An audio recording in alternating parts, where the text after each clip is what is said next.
Hello everyone, welcome back to exam Juris. आज की इस वीडियो में हम डिस्कस करने वाले हैं chapters 11 and 12 of the companies act 2013। इससे पहले मैं ऑलरेडी चैप्टर 1 to 10 डिस्कस कर चुकी हूँ। अगर आपने अभी तक वीडियोस नहीं देखी है so please do check out the playlist on the companies act.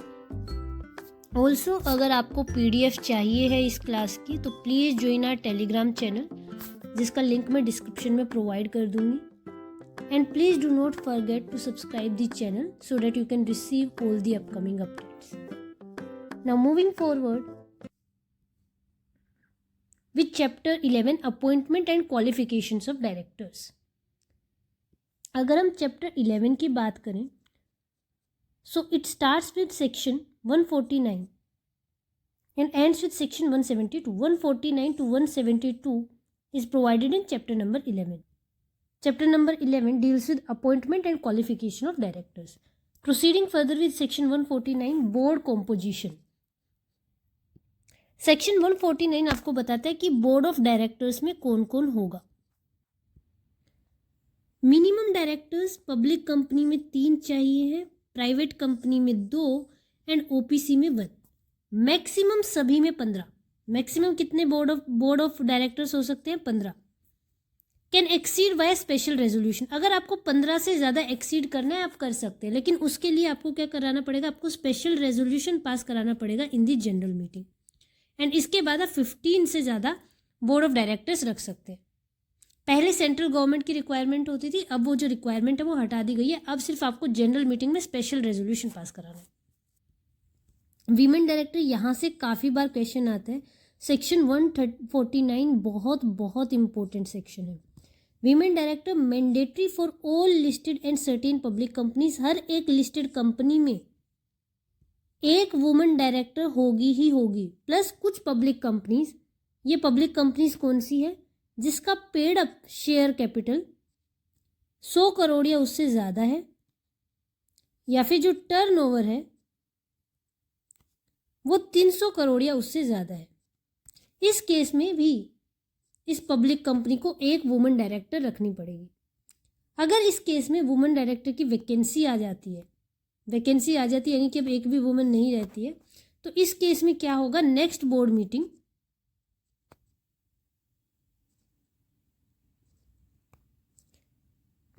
या फिर 3 मंथ्स,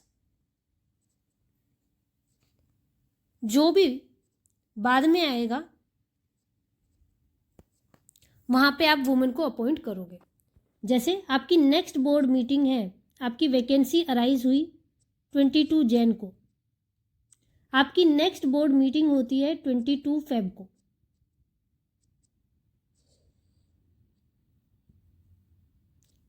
अप्रैल में आप 3 मंथ्स पूरे कर रहे हैं, तो अब क्या होगा? 22 जैन से 22 फेब जब आपकी बोर्ड मीटिंग हुई, आपने नहीं अगर वुमेन डायरेक्टर अपॉइंट करी, इट्स ओके, आप 22 अप्रैल तक कर लो, कोई इशू नहीं है। अगेन एक दूसरा एग्जांपल लेते हैं। 22 जैन में वैकेंसी अराइज हुई, 22 अप्रैल को 3 मंथ्स हो गए, लेकिन आपकी जो बोर्ड मीटिंग होनी है वो आपकी 1 अगस्त को हुई। नाउ लेटर कौन सी है? आपकी बोर्ड मीटिंग लेटर है, तो आप इस बोर्ड मीटिंग तक अपॉइंट कर सकते हो women director. Next, resident director. At least 1 director stage in India for greater than equal to 182 days. हर कंपनी में, चाहे वो पब्लिक है या प्राइवेट है, कम से कम एक डायरेक्टर ऐसा होना चाहिए जो इंडिया में पिछले फाइनेंशियल ईयर में कम से कम 182 डेज रहा हो। 182 डेज रहा हो। Next, independent directors. Section 149 close 4 के हिसाब से 1/3 of total number of directors must be independent directors. Total directors में से कम 1/3 जो डायरेक्टर्स होने चाहिए वो इंडिपेंडेंट डायरेक्टर्स होने चाहिए। किस केस में? लिस्टेड पब्लिक कंपनी के केस में। अगर आपकी अनलिस्टेड पब्लिक कंपनी है तो उस केस में कम से कम 2 इंडिपेंडेंट डायरेक्टर्स चाहिए। कब? अगर आपकी पेड अप कैपिटल 10 करोड़ या उससे ज़्यादा है, टर्नओवर 100 करोड़ या उससे ज़्यादा है, या फिर आउटस्टैंडिंग लोन्स, डिबेंचर्स या डिपॉजिट्स 50 करोड़ या उससे ज़्यादा है। अब क्वेश्चन आता है कि इंडिपेंडेंट डायरेक्टर कौन है। तो इंडिपेंडेंट डायरेक्टर कौन होगा, that is provided in section 149 close 6। अब कौन होता है आईडी? इंडिपेंडेंट डायरेक्टर होता है director other than a managing director, whole time director और नॉमिनी डायरेक्टर।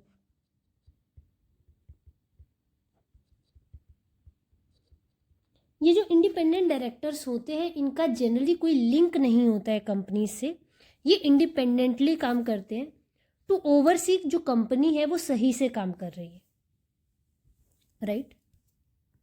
अब जब आप एक आईडी अपॉइंट कर रहे हो उस केस में क्या क्या कंडीशंस आपको सेटिस्फाई करनी होगी।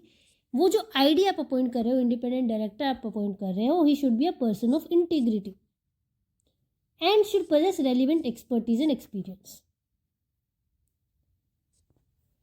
वो कंपनी का, होल्डिंग का या सब्सिडरी का प्रोमोटर नहीं होना चाहिए, ना ही वो प्रोमोटर से रिलेटेड होना चाहिए। तीसरा, उसका कोई पेक्यूनरी इंटरेस्ट इन्वॉल्व नहीं होना चाहिए विद द कंपनी या promoter in the last 2 financial years. जब हम पेक्यूनरी रिलेशनशिप देख रहे हैं, हम लास्ट 2 फाइनेंशियल ईयर का पेक्यूनरी रिलेशनशिप देखेंगे। Neither he NOR relatives held KMP position in last 3 years. ना तो वो ना उसके रिलेटिव की मैनेजेरियल पोजीशन होल्ड ना करता हो in the last 3 years in the company. उस कंपनी में हम देखेंगे लास्ट 3 ईयर्स में उसने कोई KMP की पोजीशन हेल्ड नहीं किया, ना उसने ना उसके रिलेटिव्स ने। रिलेटिव्स पे एक और रेस्ट्रिक्शन है कि जो रिलेटिव्स हैं वो 2% ऑफ टोटल वोटिंग पावर से ज़्यादा एक्सीड नहीं कर सकते हैं। अगर है उसके रिलेटिव्स की तो उस केस में he can not be appointed as ID.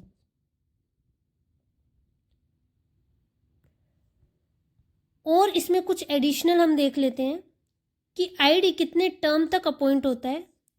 तो जनरली 1 टर्म के लिए अपॉइंट होता है फॉर 5 कंसेक्यूटिव ईयर्स, 5 साल तक।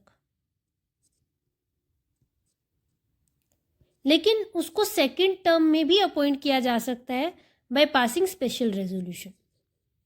लेकिन जो मैक्सिमम लिमिट होगी, अब वो सेकेंड के बाद अपॉइंट नहीं हो सकता है, मैक्सिमम 2 टर्म्स है। अब ये यानी कि 10 years.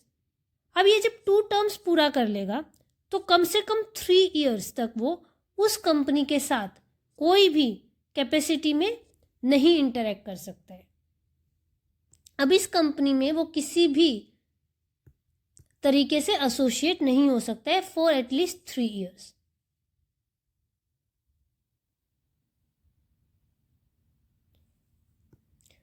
Section 150 tenure and data bank. Maximum term कितना हो सकता है? 5 कंसेक्यूटिव ईयर्स। रीअपॉइंटमेंट हो सकती है, ठीक है। आफ्टर 3 ईयर कूलिंग पीरियड, जब आपने 3 ईयर्स पूरे कर लिए हैं तो उस केस में आप क्या कर सकते हो? दोबारा से भी रीअपॉइंट कर सकते हो, लेकिन कंसेक्यूटिवली आप सिर्फ 2 ही टर्म्स के लिए अपॉइंट हो सकते हो। अब आईडी अपॉइंट कहाँ से करेगा बोर्ड ऑफ डायरेक्टर्स? क्वेश्चन ये है। आईडी को चूज कौन करता है? आईडी को चूज करते हैं बोर्ड ऑफ डायरेक्टर्स, पर उन्हें अभी आईडीज भी कहीं से चूज करने होंगे, तो वो चूज करते हैं एक ऑफिशियल सोर्स से, IICA के डेटा बैंक से। अब ये है क्या? गवर्नमेंट ने Indian institute of corporate affairs को ऑथराइज किया है कि वो एक ऑनलाइन डेटा बैंक मेंटेन करेगा जिसमें आईडीज का नेम गिवन होगा। अब कोई भी पर्सन जिसको आईडी बनना है, इंडिपेंडेंट डायरेक्टर बनना है, उसको अपना नाम इस डेटा बैंक में रजिस्टर कराना पड़ेगा।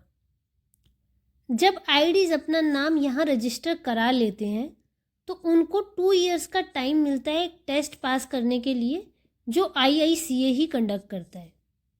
हाउएवर इसमें कुछ एक्सेप्शंस है, we will not delve into it कि किन कुछ ऐसे लोग होते हैं जिनको टेस्ट देने की रिक्वायरमेंट नहीं है। जैसे पिछले 10 साल से अगर आप लिस्टेड कंपनी के के डायरेक्टर या KMP वगैरह रहे हो तो आपको ये टेस्ट देने की रिक्वायरमेंट नहीं है, but generally we will not delve into it. तो बात इतनी है कि ये जो डेटा बैंक है यहाँ से बोर्ड ऑफ डायरेक्टर्स जो है अपॉइंट करते हैं IDs को। इसमें एक और इम्पोर्टेंट चीज़ जो आपको याद रखनी है वो ये याद रखनी है कि जो IDs है ना वो बाय रोटेशन रिटायर नहीं होते हैं, बाय रोटेशन रिटायर नहीं होते हैं अंडर सेक्शन 152। इनका टर्म होता है 5 years का। Next section 151 SSD। SSD क्या है? Small share holders directors.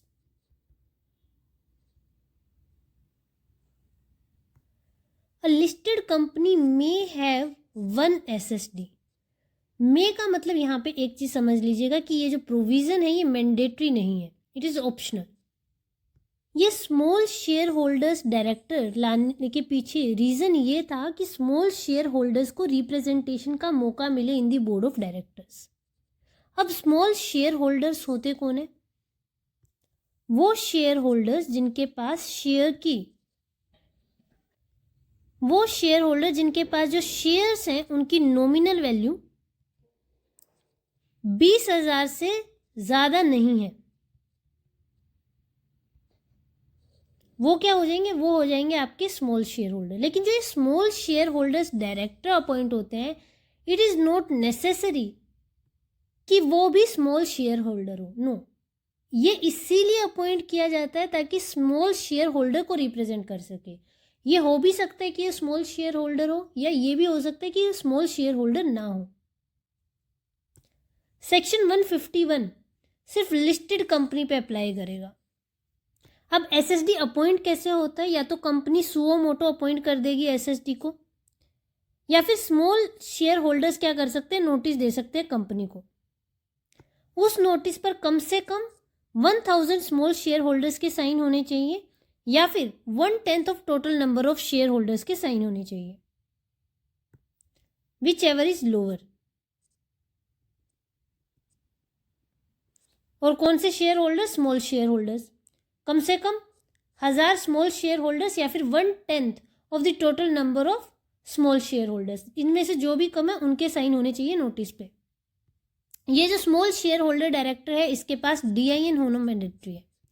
DIN में होना मैंडेटरी है, डायरेक्टर आइडेंटिफिकेशन नंबर इसके पास होगा, तभी वो SSD बन सकता है। SSD का टेन्योर मैक्सिमम 3 कंसेक्यूटिव ईयर्स है। रिटायर बाय रोटेशन ये नहीं होता है। अब जब इसका 3 years का कंसेक्यूटिव टर्म पूरा हो जाता है, इसके बाद ही कैन नॉट बी रीअपॉइंटेड। ये रीअपॉइंट नहीं हो सकता है। एक पर्सन एक टाइम पे मैक्सिमम 2 कंपनीज में SSD हो सकता है, 2 से ज़्यादा कंपनीज में वो SSD नहीं हो सकता है। अगर SSD इंडिपेंडेंट है तो उसको सेक्शन 149 क्लोज 6 की रिक्वायरमेंट्स को फुलफिल करना होगा। यहाँ पे याद रख लेना, IDs को 2 कंसेक्यूटिव टर्म्स मिलते हैं, 2 टर्म्स मिलते हैं, लेकिन SSD को सिर्फ 1 टर्म मिलता है 3 साल का। IDs को 2 टर्म्स मिलते हैं 5-5 साल के, यानी कि टेन्योर 10 साल। Next, appointment of directors. Section number 152 बताता है कि डायरेक्टर्स का अपॉइंटमेंट जो होगा वो कैसे होगा। First directors names in articles applicability all companies. First directors जिनका नाम आर्टिकल्स में मेंशन है वो क्या हो जाएंगे? फर्स्ट डायरेक्टर्स हो जाएंगे। लेकिन अगर आर्टिकल्स AOA मेंशन ही नहीं करता है कि फर्स्ट डायरेक्टर कौन होंगे, अगर AOA मेंशन नहीं करता है कि फर्स्ट डायरेक्टर कौन होंगे, तो उस केस में जिसने भी MOA को सब्सक्राइब किया है, जो लोगों ने भी MOA को सब्सक्राइब किया है, उन्हें क्या मान लेंगे? फर्स्ट डायरेक्टर मान लेंगे। सब्सिक्वेंट डायरेक्टर्स कैसे अपॉइंट होंगे? सब्सिक्वेंट डायरेक्टर्स अपॉइंट होंगे इन दी जनरल मीटिंग। कोई भी डायरेक्टर तब तक अपॉइंट नहीं हो सकता है जब तक उसके पास DIN यानी कि डायरेक्टर आइडेंटिफिकेशन नंबर ना हो। अपॉइंटमेंट से पहले जो डायरेक्टर है उसको अपना DIN देना होगा, प्लस उसको एक डेक्लेरेशन फॉर्म भरना पड़ेगा। डेक्लेरेशन फॉर्म भरना पड़ेगा, डेक्लेरेशन देनी होगी कि वो सेक्शन 164 में डिसक्वालीफाइड नहीं है।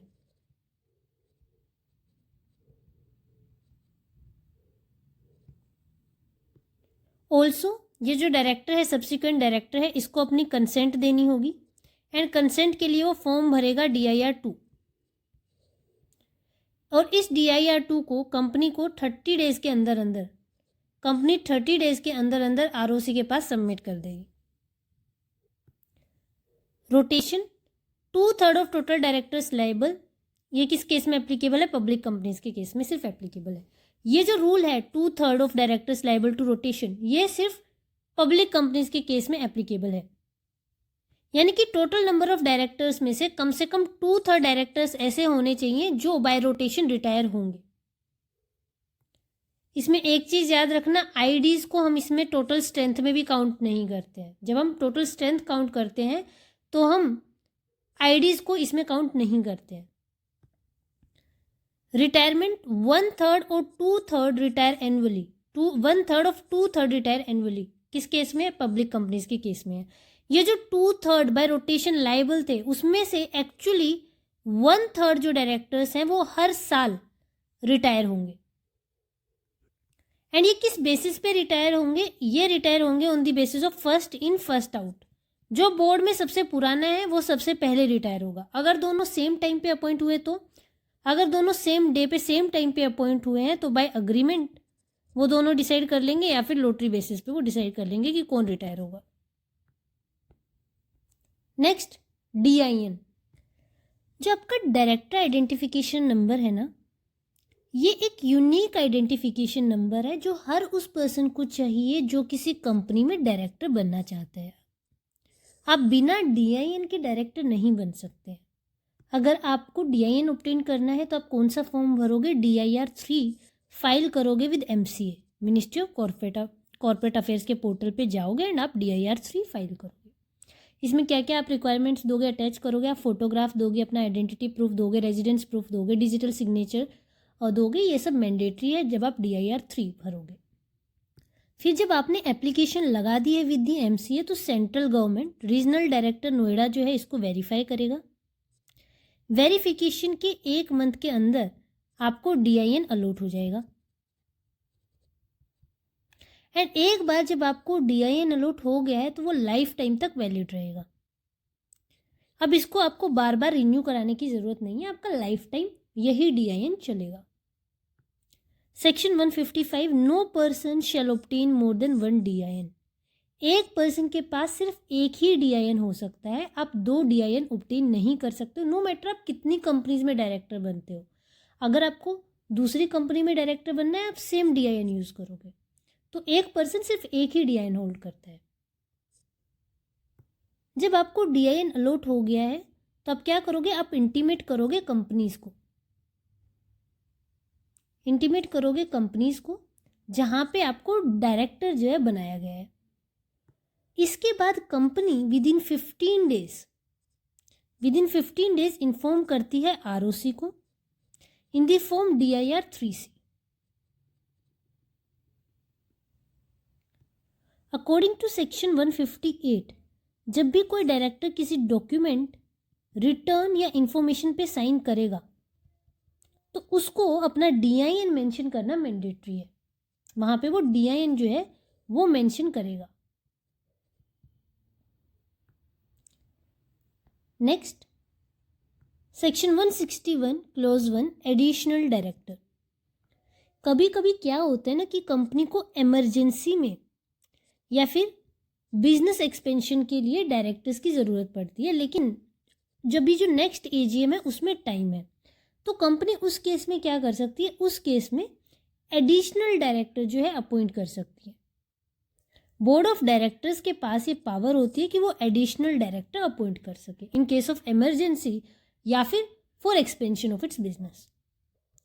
तो अब इस केस में बोर्ड ऑफ डायरेक्टर को शेयर होल्डर्स का वेट करने की ज़रूरत नहीं पड़ती है, वो डायरेक्टली बोर्ड ऑफ डायरेक्टर्स खुद ही अपॉइंट कर देते हैं additional director. Appointed by board of directors between 2 AGMs must be authorized by AOA।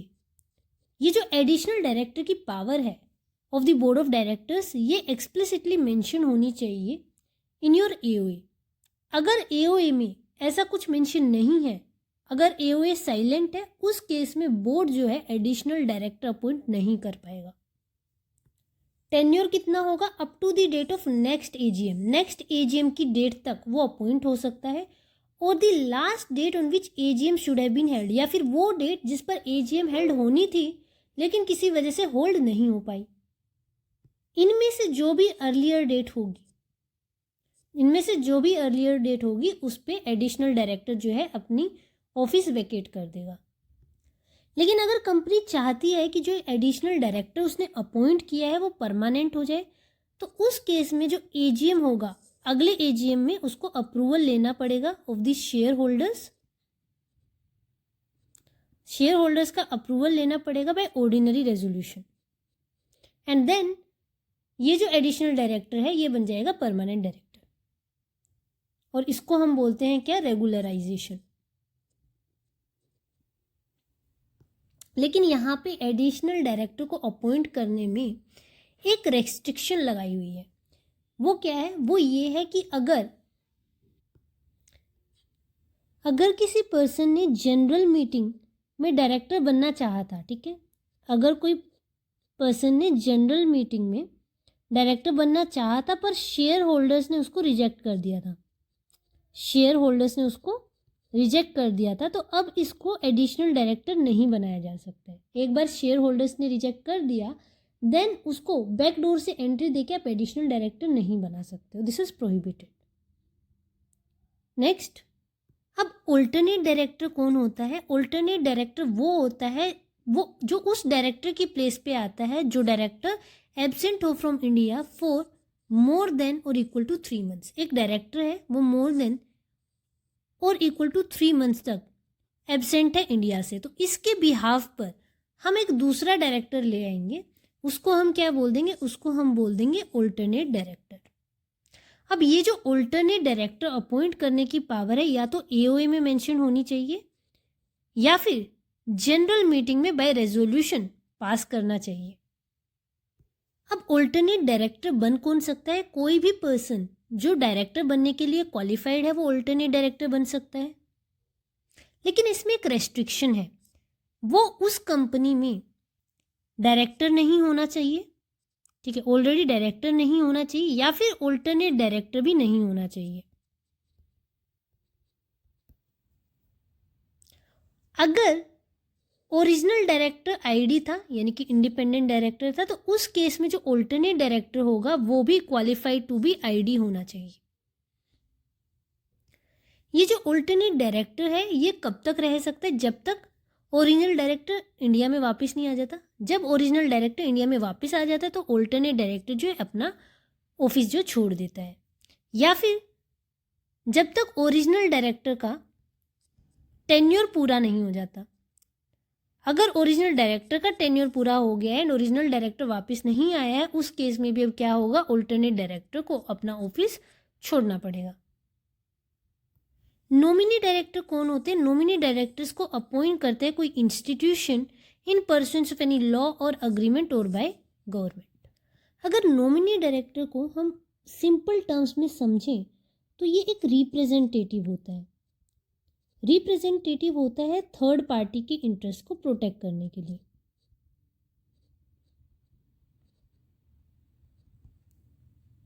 Board of directors nominee appoint कर सकते हैं in case by law authorise हो। जैसे अगर बैंकिंग रेगुलेशन एक्ट में मेंशन किया है कि आपको नॉमिनी डायरेक्टर अपॉइंट करना है तो बोर्ड ऑफ डायरेक्टर्स अपॉइंट कर सकते हैं, या फिर बाय अग्रीमेंट, जैसे कंपनी ने बैंक या किसी फाइनेंशियल इंस्टीट्यूशन से लोन लिया और जो इनका अग्रीमेंट है, इनके अग्रीमेंट में ये लिखा गया कि बैंक अपना एक रिप्रेजेंटेटिव बोर्ड में बिठाएगा, तो इस केस में कंपनी को क्या करना पड़ेगा? एक नॉमिनी डायरेक्टर अपॉइंट करना पड़ेगा। या फिर बाय गवर्नमेंट, सेंट्रल या स्टेट गवर्नमेंट भी ऑर्डर कर सकती कि एक नॉमिनी डायरेक्टर जो है वो अपॉइंट करना होगा बोर्ड ऑफ डायरेक्टर्स को। Now next, section 162, voting. Strict prohibition. At a general meeting, a single resolution shall not be moved for the appointment of 2 or more directors unless a proposal to do so has been first agreed to by the meeting without any vote being given against it. Logic, shareholders should have the right to evaluate each director individually. अब इसका मतलब क्या हुआ? इसका मतलब ये हुआ कि जनरल मीटिंग में अगर 2 या 2 से ज़्यादा आपको डायरेक्टर्स अपॉइंट करने हैं तो उस केस में हर एक डायरेक्टर के लिए आप अलग से सेपरेट रेजोल्यूशन जो है पास कराओगे। आप एक ही स्पेशल रेजोल्यूशन से 2 या 2 से ज़्यादा डायरेक्टर्स अपॉइंट नहीं कर सकते। जब आप 2 या 2 से ज़्यादा डायरेक्टर्स को एक ही स्पेशल रेजोल्यूशन से अपॉइंट करते हो उसको हम बोलते हैं बंडलिंग ऑफ रेजोल्यूशन।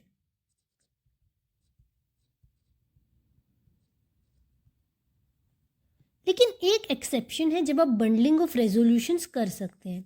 वो किस केस में होगा? जब जनरल मीटिंग में एक यूनैनिमस रेजोल्यूशन पास हो जाए।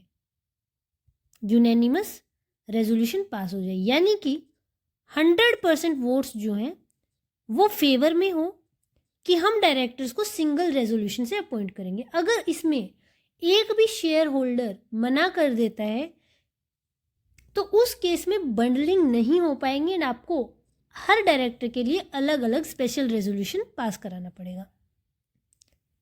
अगर कंपनी इस प्रोविज़न को वायलेट करती है एंड अपॉइंट कर देती है directors in a single resolution, उस केस में क्या होगा? वो जो अपॉइंटमेंट होगा वो वॉइड होगा। इसमें एक चीज़ याद रखिएगा कि जो सेक्शन 162 है वो पब्लिक कंपनीज पर अप्लाई करता है लेकिन प्राइवेट कंपनीज जो है एग्जेम्प्टेड है। यानी कि प्राइवेट कंपनी सिंगल रेजोल्यूशन से 2 या 2 से ज़्यादा डायरेक्टर्स को अपॉइंट कर सकती है। Private companies are exempted, public companies are not. Next, section 163, proportional representation. Articles में provide for the appointment of greater than equal to 2/3 directors by method of first single transferable vote, second cumulative voting. अब समझते हैं ये होता क्या है। Section 163 minority share holders को protect करने के लिए लेके आया गया था। ये सेक्शन सिर्फ तब अप्लाई करेगा जब आर्टिकल्स ऑफ एसोसिएशन में ये क्लियरली मेंशन है कि कंपनी प्रोपोर्शनल रिप्रेजेंटेशन की एप्लीकेबिलिटी चाहती है। अब जनरली क्या होता है जब आप वोट करते हो, जब आप डायरेक्टर्स अपॉइंट करते हो तो उस केस में स्ट्रेट वोटिंग होती है, 1 शेयर पर 1 वोट। अब इसकी वजह से होता क्या है ना कि जो मेजोरिटी शेयर होल्डर्स हैं, मान लीजिए उसके पास 51% शेयर्स हैं एंड माइनॉरिटी शेयर होल्डर्स इनके पास 49% शेयर्स हैं। Now they have voting rights. ठीक है, अब इसके पास 51% वोटिंग राइट्स हैं तो इसका मतलब क्या है? इसके पास स्ट्रेट मेजोरिटी है and he can appoint any number of board of directors. तो इनका जो से है वो कम पड़ जाता है। इस केस में यहाँ से इनका बोर्ड ऑफ डायरेक्टर्स में रिप्रेजेंटेशन नहीं हो पाता, इसीलिए प्रोपोर्शनल रिप्रेजेंटेशन लेके आया गया अंडर सेक्शन 163। इसमें क्या है कि अगर किसी माइनॉरिटी के पास 1/3 शेयर्स हैं, अगर 1/3 शेयर्स हैं तो उस केस में वो एटलीस्ट 1/3 जो है डायरेक्टर्स अपॉइंट कर पाएगा। अगर कंपनी एओए में मेंशन करती है कि उसे प्रोपोर्शनल रिप्रेजेंटेशन से वोटिंग करानी है, उस केस में ये कंपल्सरी है कि कम से कम 2/3 of total number of directors फिर प्रोपोर्शनल रिप्रेजेंटेशन वाले सिस्टम से आए। दूसरी चीज़, हर 3 साल में कम से कम एक बार ये ज़रूरी है कि आप प्रोपोर्शनल रिप्रेजेंटेशन से वोटिंग कराओ ताकि बोर्ड में स्टेबिलिटी मेंटेन हो सके। ये जो प्रोपोर्शनल रिप्रेजेंटेशन से वोटिंग होगी ये 2 मेथड से हो सकती है। पहला, सिंगल ट्रांसफरेबल वोट। यहाँ पे क्या है, यहाँ पे शेयर होल्डर्स अपनी प्रेफरेंस देते हैं। लाइक मेरे को पहले पे तो ये डायरेक्टर चाहिए, सेकंड पे ये डायरेक्टर चाहिए। कहते हैं फर्स्ट डायरेक्टर मेरे को X चाहिए, सेकंड डायरेक्टर मेरे को Y चाहिए, थर्ड डायरेक्टर मेरे को जी चाहिए। सिमिलरली दूसरा शेयर होल्डर बोलेगा मेरे को फर्स्ट डायरेक्टर वाई चाहिए, सेकंड डायरेक्टर एक्स चाहिए, थर्ड डायरेक्टर जी चाहिए। तो जो भी फर्स्ट डायरेक्टर की प्रेफरेंस के हिसाब से सेट होता है कि आपको मिनिमम इतने जो है अचीव करना होगा तो वो डायरेक्टर बन जाता है। अगर वो नहीं बन पाता है, क्लियर मेजोरिटी नहीं हो पाती है, तो वो जो वोट्स हैं थर्ड वाले के वो शिफ्ट हो जाते हैं टू द सेकेंड वन। ये थोड़ा कॉम्प्लेक्स प्रोसीजर है। क्यूमुलेटिव वोटिंग, इसमें क्या होता है कि आप अपने सारे टोटल वोट्स किसी एक कैंडिडेट को या फिर मल्टीपल कैंडिडेट्स को अपनी मर्जी से बांट सकते हो। जैसे टोटल वोट्स अगर मैं आपकी बात करूँ तो टोटल वोट्स आप कैसे काउंट करोगे? नंबर ऑफ शेयर्स जो आप ओन करते हो into number of directors to be elected. ये आपकी क्या हो जाएगी? ये आपकी हो जाएगी टोटल वोट्स। अब इससे फायदा क्या होगा कि number of directors to be elected बहुत सारे, लेकिन वो क्या करेगा, वो अपनी वोट किसी एक ही कैंडिडेट को दे देगा। उसने अपनी वोट सिर्फ एक ही कैंडिडेट को दे दी, तो ये टोटल वोट्स जो उसने एक ही कैंडिडेट को दे दी है, तो उसकी वजह से क्या हो सकता है कि उसका मेजोरिटी शेयर होल्डर से ज़्यादा वोटिंग आ गई एंड इस केस में इसका कैंडिडेट जीत गया, तो अब कम से कम वो एक कैंडिडेट अपना बोर्ड में भेज सकता है। Next, section 164 disqualifications for appointment of directors. ये सेक्शन डिसाइड करता है कि कौन सा पर्सन डायरेक्टर बनने के लिए फिट है और कौन सा पर्सन अनफिट है। सेक्शन 164 क्लोज 1 डील करता है पर्सनल डिस्क्वालिफिकेशन से।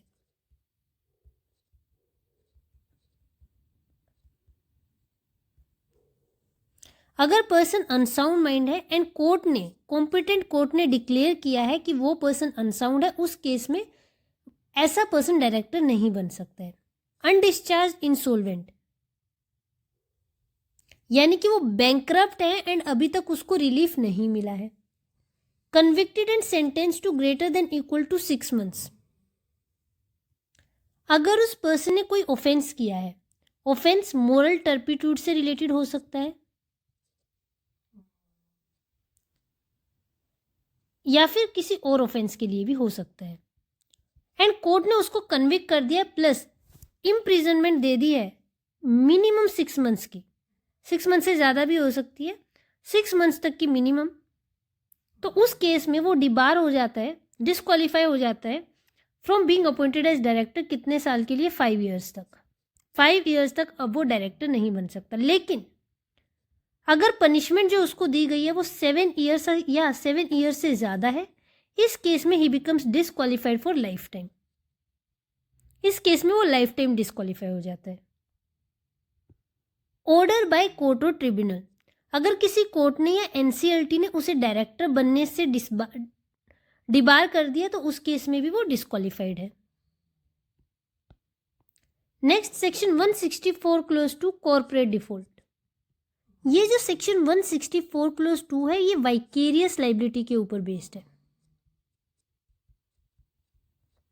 अगर आप एक कंपनी के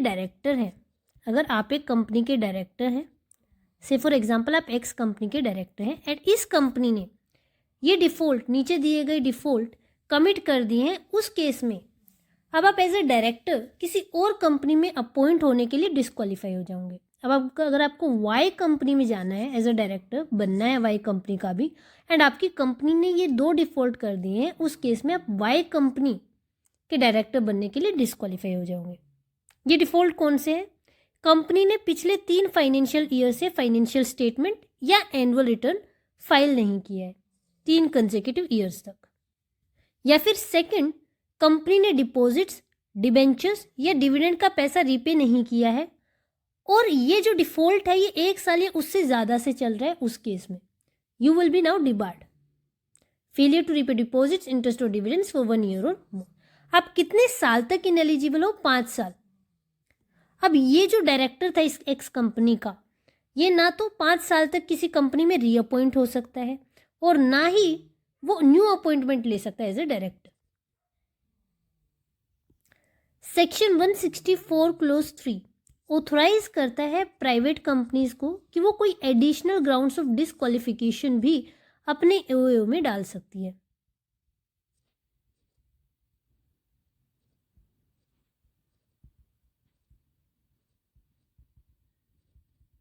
अपने एओए में मेंशन कर सकती है। Next, section 165 number of officer. Section 165 limit बताता है कि एक पर्सन कितने नंबर ऑफ डायरेक्टरशिप्स होल्ड कर सकता है, यानी कि एक पर्सन कितनी कंपनीज में डायरेक्टर बन सकता है। अगर हम जनरल लिमिट की बात करें एज पर सेक्शन 165 क्लोज 1, तो एक इंडिविजुअल एक टाइम पर मैक्सिमम 20 कंपनीज में डायरेक्टर बन सकता है। लेकिन इसमें ये जो 20 कंपनीज वाला रूल है, इसमें एक सब लिमिट है। वो सब लिमिट क्या है? एक person maximum 10 companies, 10 public companies में डायरेक्टर हो सकता है। ठीक है, तो 20 कंपनीज क्यूमुलेटिवली में वो डायरेक्टर अपॉइंट हो सकता है। इन 20 कंपनीज में से मैक्सिमम 10 पब्लिक कंपनीज हो सकती हैं। ये जब हम पब्लिक कंपनीज काउंट करेंगे, इसमें एक चीज याद रखिएगा कि हम इसमें उन प्राइवेट कंपनीज को भी इंक्लूड करते हैं जो किसी पब्लिक कंपनी की सब्सिडरी है या होल्डिंग है, तो भी वो क्या हो जाएगी? पब्लिक कंपनी में काउंट होगी। लेकिन जब हम ये 20 कंपनीज काउंट करते तो इसमें कुछ कंपनीज एक्सक्लूड होती है। जो 20 कंपनीज में काउंट नहीं होगी वो कौन कौन सी कंपनी है? पहली आपकी डोरमेंट कंपनीज, वो कंपनीज जो इनएक्टिव हैं और जिन्होंने सेक्शन 455 में डोरमेंट स्टेटस ले लिया है, या फिर second section 8 companies. Section 8 companies भी इसमें 20 कंपनीज में इंक्लूड नहीं होगी। अब एक स्पेशल पावर दी हुई है शेयर होल्डर्स को कि शेयर होल्डर्स क्या कर सकते हैं? शेयर होल्डर्स स्पेशल रेजोल्यूशन पास कर सकते हैं अपने डायरेक्टर्स के लिए कि वो लिमिट कर सकें कि हमारे जो डायरेक्टर्स है वो कितनी कंपनीज में डायरेक्टर हो सकते हैं। तो यहाँ पे लिमिट सेट करी जा सकती है। ये 20 कंपनीज की जो लिमिट है, इसको नीचे भी लेके आ सकते हैं share holders by passing special resolution. Share holder special resolution पास करके ये बोल सकते हैं कि ये जो कंपनी का डायरेक्टर है ये किसी और कंपनी में डायरेक्टर नहीं होगा, दिस इज परफेक्टली वैलिड, कर सकते हैं। या फिर वो ये बोल सकते हैं कि ये जो डायरेक्टर है, हमारी कंपनी में जो भी डायरेक्टर होगा, ये मैक्सिमम 5 कंपनीज में डायरेक्टर रह सकता है। Now this is also valid, कर सकते हैं। Next, section 166 duties. Section 166 deal करता है ड्यूटीज ऑफ डायरेक्टर के साथ में। पहली जो ड्यूटी है वो है डायरेक्टर्स की act as per articles of association. Articles of association के अकॉर्डिंग डायरेक्टर्स को काम करना पड़ेगा। अगर वो कोई ऐसा काम करते हैं जो आर्टिकल्स ऑफ एसोसिएशन के बाहर है तो वो क्या हो जाएगा? वो एक्ट अल्ट्रा वायर्स हो जाएंगे एंड इस केस में डायरेक्टर्स पर्सनली लायबल होंगे।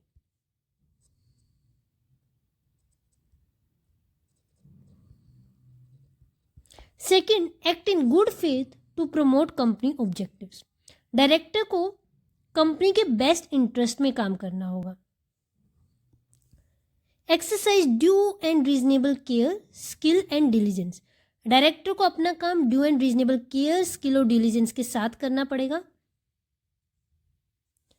अवॉइड डायरेक्ट और indirect conflict of interest. Director के पर्सनल इंटरेस्ट एंड कंपनीज के इंटरेस्ट में कोई भी कन्फ्लिक्ट नहीं आना चाहिए। से फॉर एग्जाम्पल, कंपनी कोई लैंड खरीद रही है, कंपनी कोई लैंड खरीदना चाहती है and that belongs to director. तो अब ये जो डायरेक्टर है इसको कंपनी को डिस्क्लोज करना पड़ेगा कि ये जो लैंड है ये मेरे से बिलोंग करती है। Now he must not be involve in decision making, क्योंकि यहाँ पे इसका पर्सनल इंटरेस्ट इन्वॉल्व है इन द केस ऑफ लैंड। तो ये दोनों इंटरेस्ट, कंपनी के इंटरेस्ट एंड डायरेक्टर के इंटरेस्ट, दोनों में कन्फ्लिक्ट नहीं आना चाहिए। नेक्स्ट, नो अनड्यू गेन और एडवांटेज फॉर सेल्फ और रिलेटिव्स। डायरेक्टर अपनी पोजीशन का फायदा उठाकर अनड्यू गेन नहीं बना सकता है। Next, note assign his office, such assignment is void. ये इंपॉर्टेंट है, अगर वो ऐसा असाइनमेंट कर देता है तो वो वॉइड होगा। डायरेक्टर की जो पोजीशन होती है वो पर्सनल ऑफिस है। डायरेक्टर अपनी ऑफिस अपना ऑफिस किसी और को असाइन नहीं कर सकता, यानी कि अपना ऑफिस किसी और को ट्रांसफ़र नहीं करता, और अगर ऐसा वो करता है उस केस में वो जो असाइनमेंट होगा वो वॉइड होगा। Next section 167 vacation. Now section 167 deal करता है उस सिचुएशन में जहाँ पे डायरेक्टर को अपनी सीट वेकेट करनी पड़ेगी। वो कौन कौन से ग्राउंड है जहाँ पे डायरेक्टर को अपनी सीट वेकेट करनी पड़ सकती है?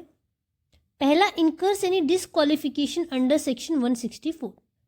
अगर वो डायरेक्टर अंडर सेक्शन 164 डिसक्वालीफाई हो जाता है, उस केस में उसको अपनी डायरेक्टरशिप वेकेट करनी पड़ेगी। Absence from all board meetings in 12 months with और विदाउट लीव, ये बहुत इंपॉर्टेंट है, एग्जाम में बहुत बार पूछा जाता है, फेवरेट क्वेश्चन है। 12 महीने विद और विदाउट लीव। अगर डायरेक्टर पिछले 12 महीने से किसी भी बोर्ड मीटिंग में, सभी बोर्ड मीटिंग से एब्सेंट रहा है, ऑल बोर्ड मीटिंग्स, सभी बोर्ड मीटिंग्स में एब्सेंट रहा है पिछले 12 महीने, उस केस में क्या होगा? उसको अपनी पोजीशन वेकेट करनी पड़ेगी। इस बात से बिल्कुल भी फर्क नहीं पड़ेगा कि उसने लीव ऑफ एब्सेंस ली या उसने लीव ऑफ एब्सेंस नहीं ली। 12 महीने तक एक भी मीटिंग अगर उसने अटेंड नहीं की है तो सीट वेकेट करनी पड़ेगी। Next, fails to disclose interest under section 184। अगर वो सेक्शन 164 के अंडर इंटरेस्ट डिस्क्लोज नहीं करता है तो उसको क्या करना पड़ेगा? उसको अपनी सीट वेकेट करनी पड़ेगी। नेक्स्ट है कन्विक्शन बाय कोर्ट। अगर कोर्ट ने उसको कन्विक्ट कर दिया है फॉर मिनिमम 6 मंथ्स, उस केस में उसको वेकेट करना पड़ेगा। नेक्स्ट, ऑर्डर ऑफ कोर्ट और ट्रिब्यूनल। अगर किसी कोर्ट या एनसीएलटी ने उसे हटाने के लिए ऑर्डर दिया है तो भी उसको वेकेट करना पड़ेगा। Removal under section 169। अगर 169 के अंडर शेयर होल्डर्स ने उसको रिमूव कर दिया है तो भी वेकेट करनी पड़ेगी। Ceasing of employment. अगर वो पर्सन होल टाइम डायरेक्टर था एंड अब उसका एम्प्लॉयमेंट खत्म हो गई है तो अब उसको अपना डायरेक्टर पोजीशन भी छोड़नी पड़ेगी। अब सेक्शन 167 क्लोज 3 एक ऐसी सिचुएशन को एनलिस्ट करता है जब या तो सारे डायरेक्टर डिसक्वालीफाई हो जाते हैं या फिर सारे डायरेक्टर्स एक साथ वेकेट कर देते हैं, यानी कि ज्वाइंट डिस्क्वालिफिकेशन या तो आ जाती है या फिर सब एक साथ वेकेट कर देते हैं, रिजाइन कर देते हैं। उस केस में क्या होगा? अब इमरजेंसी सिचुएशन में जो प्रोमोटर्स हैं now they will act as directors, और अगर प्रोमोटर नहीं है उस केस में सेंट्रल गवर्नमेंट जो है वो डायरेक्टर अपॉइंट करेगी।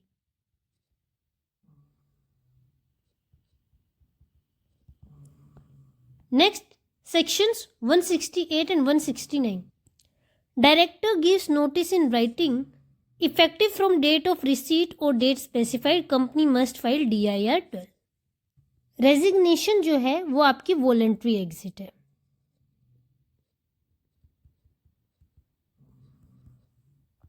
अगर डायरेक्टर को रिजाइन करना है तो सबसे पहले उसको क्या करना पड़ेगा? उसको रिटर्न नोटिस देना पड़ेगा टू द कंपनी। अब जब कंपनी को डायरेक्टर ने रिटर्न नोटिस भेजा तो बोर्ड ऑफ डायरेक्टर्स इसको अगली बोर्ड मीटिंग में टेक ऑन रिकॉर्ड करेंगे, इसको रिकॉर्ड में टेक डाउन करेंगे। They will take this fact on record and then जब शेयर होल्डर की जनरल मीटिंग होगी they will inform about it. जब कंपनी को रिटर्न नोटिस मिला तो इसके 30 डेज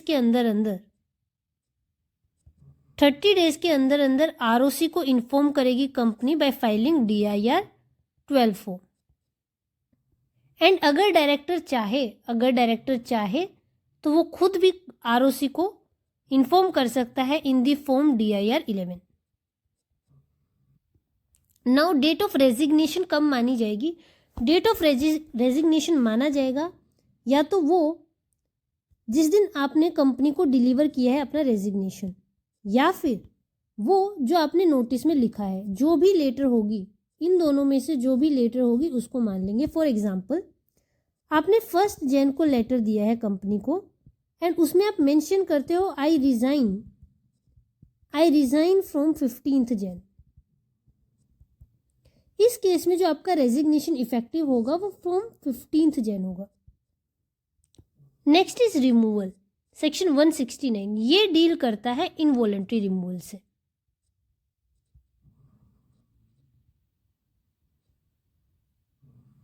शेयर होल्डर्स जो हैं किसी डायरेक्टर को रिमूव कर सकते हैं, they not happy with the director by ordinary resolution after giving reasonable opportunity of being heard. Independent directors reappointed for second term require special resolution for removal. ये most important है, most important provision है ये। कौन remove कर सकता है director को? Director को जनरली शेयर होल्डर्स रिमूव कर सकते हैं बाय पासिंग ऑर्डिनरी रेजोल्यूशन, लेकिन इसमें 2 एक्सेप्शंस है। 2 एक्सेप्शंस है। पहला, वो डायरेक्टर्स जो एनसीएलटी ने अपॉइंट किए हैं अंडर सेक्शन 242।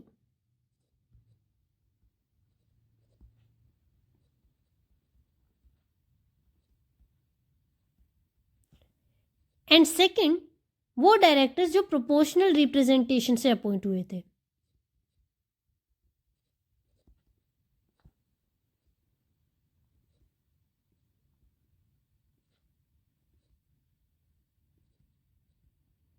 Under section 163। अब ये रिमूव कैसे करेंगे? मीटिंग के 14 डेज पहले शेयर होल्डर इन्फॉर्म करेंगे, एक नोटिस देंगे, एक स्पेशल नोटिस देंगे कि हमें जो डायरेक्टर है उसको रिमूव करना है। कितने दिन पहले? कम से कम मीटिंग के कम से कम 14 दिन पहले। ये जो नोटिस है ये वही शेयर होल्डर दे सकते हैं जिनके पास मिनिमम 1% वोटिंग पावर हो या फिर 5 लाख पेड अप कैपिटल हो। अब जैसे ही कंपनी को ये स्पेशल नोटिस रिसीव होता है, अब कंपनी इन्फॉर्म करेगी डायरेक्टर को कि आपके अगेंस्ट हमें ये स्पेशल नोटिस रिसीव हुआ है। नाउ डायरेक्टर को अपॉर्चुनिटी दी जाएगी ऑफ बीइंग हर्ड। डायरेक्टर अपना रिप्रेजेंटेशन भेज देगा टू दी कंपनी। वो रिटर्न में ये बता सकता है कि क्यों उसको रिमूव नहीं किया जाना चाहिए। So he will be given proper opportunity of being heard. अब जब कंपनी को ये रिटर्न रिप्रेजेंटेशन मिलती है, it will now circulate this representation to every share holder. हर शेयर होल्डर को वो भेज देगी। अगर कंपनी शेयर होल्डर्स को नहीं भेजती इन एनी केस, तो उस केस में डायरेक्टर जो है मीटिंग के टाइम पे भी अपना रिप्रेजेंटेशन पढ़ के सुना सकता है। इसके बाद क्या होगा? इसके बाद शेयर होल्डर्स मीटिंग में ऑर्डिनरी रेजोल्यूशन से डायरेक्टर को रिमूव किया जा सकता है। यहाँ पे एक चीज़ इंपॉर्टेंट है कि जो इंडिपेंडेंट डायरेक्टर सेकेंड टर्म के लिए रीअपॉइंट हो गया है, उस केस में आपको स्पेशल रेजोल्यूशन चाहिए होगा फॉर हिज रिमूवल। ठीक है, ये इंडिपेंडेंट डायरेक्टर के केस में ही अप्लाई होता है। जब independent director second time reappoint होता है, उस केस में उसको सिर्फ स्पेशल रेजोल्यूशन से हटाया जा सकता है। नेक्स्ट, सेक्शंस 170 to 172 ये रिलेट करता है मेंटेनेंस, इंस्पेक्शन एंड पनिशमेंट से। Section 170 deals with register of directors and KMP at registered office. हर कंपनी को अपने रजिस्टर्ड ऑफिस पर एक रजिस्टर रखना पड़ेगा जो मैंडेटरी है, जिसमें डायरेक्टर और केएमपी की डिटेल्स जो होंगी वो मेंशन होंगी। Section 171 members have right to inspect during business hour. Share holders जो हैं ड्यूरिंग बिजनेस आवर्स ये जो रजिस्टर है इसको इंस्पेक्ट कर सकते हैं। 172 deals with general punishment for chapter 11। ये जो सेक्शन है ये रेजिडुअल प्रोविजन है। अगर चैप्टर 11 में कहीं और पनिशमेंट प्रोवाइडेड नहीं है उस सेक्शन के लिए, तो उस केस में आप सेक्शन 172 में फॉल करोगे एंड यहाँ पे आपको पनिशमेंट मिलेगी। तो मिनिमम पेनल्टी कितनी है? मिनिमम पेनल्टी है 50,000, मैक्सिमम पेनल्टी है 5 lakh. Now moving on to chapter number 12, meetings of boards and its powers. Section number 173 deal करता है बोर्ड मीटिंग से। बोर्ड मीटिंग्स किसकी होती है? बोर्ड ऑफ डायरेक्टर्स की होती है। फर्स्ट बोर्ड मीटिंग आपको कितने दिन में करानी होगी? कंपनी इनकॉर्पोरेट होने के 30 डेज के अंदर अंदर आपको फर्स्ट बोर्ड मीटिंग करानी होगी। This is very important section, यहाँ से बहुत एमसीक्यूज बनते हैं। Subsequent at least 4 meetings every year, एक साल में कम से कम 4 बोर्ड मीटिंग होना मैंडेटरी है। Gap maximum 120 days between 2 meetings, 2 meetings के बीच में मैक्सिमम जो गैप हो सकता है वो है 120 दिन का। मोड इन पर्सन और वीडियो कॉन्फ्रेंसिंग, डायरेक्टर फिजिकली मिल सकते हैं या फिर वीसी के थ्रू भी बोर्ड मीटिंग कंडक्ट कराई जा सकती है। Next section 173 close 3 the notice, 7 days minimum notice must be in writing to every director at his registered address, can be hand delivered, post or electronic. Shorter notice allowed to transact urgent business if at least one independent director is present. If no ID is present, decisions must be circulated and ratified by at least one ID. अब section 173 close 3 ये बोलता है कि हर director को meeting का notice कम से कम 7 days पहले मिलना चाहिए।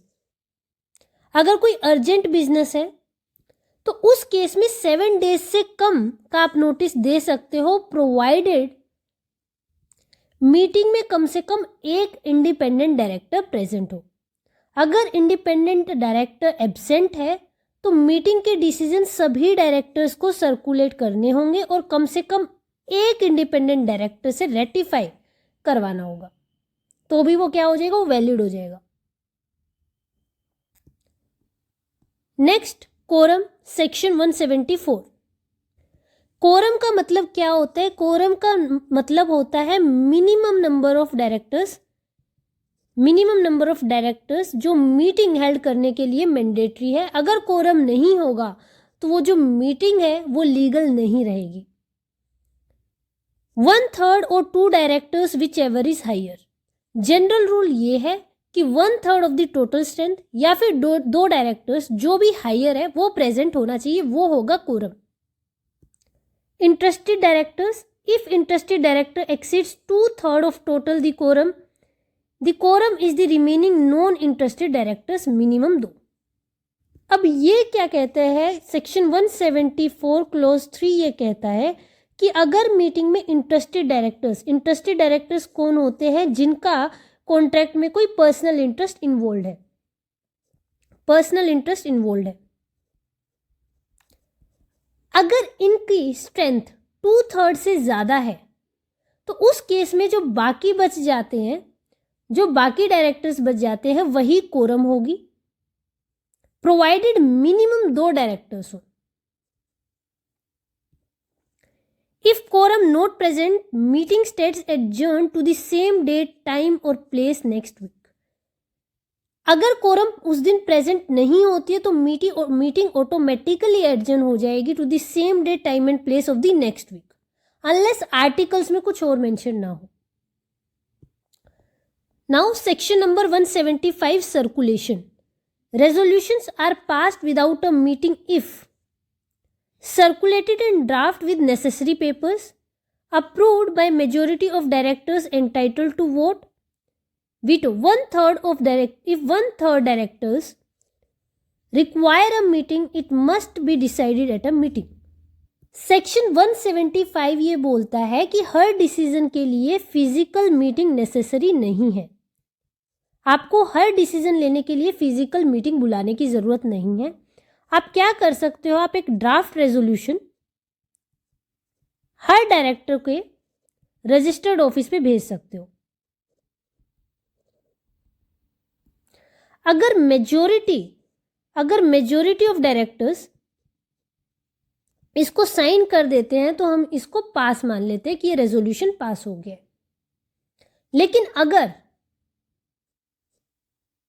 1/3 और मोर डायरेक्टर्स ये डिमांड करते हैं कि इस रेजोल्यूशन को फिजिकल मीटिंग में डिसाइड करना चाहिए, तो उस केस में क्या होगा? चेयरपर्सन को सर्कुलेशन रोकनी पड़ेगी एंड चेयरपर्सन को अब मीटिंग बुलानी पड़ेगी।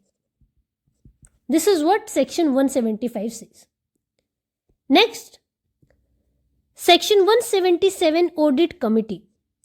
Composition minimum 3 directors.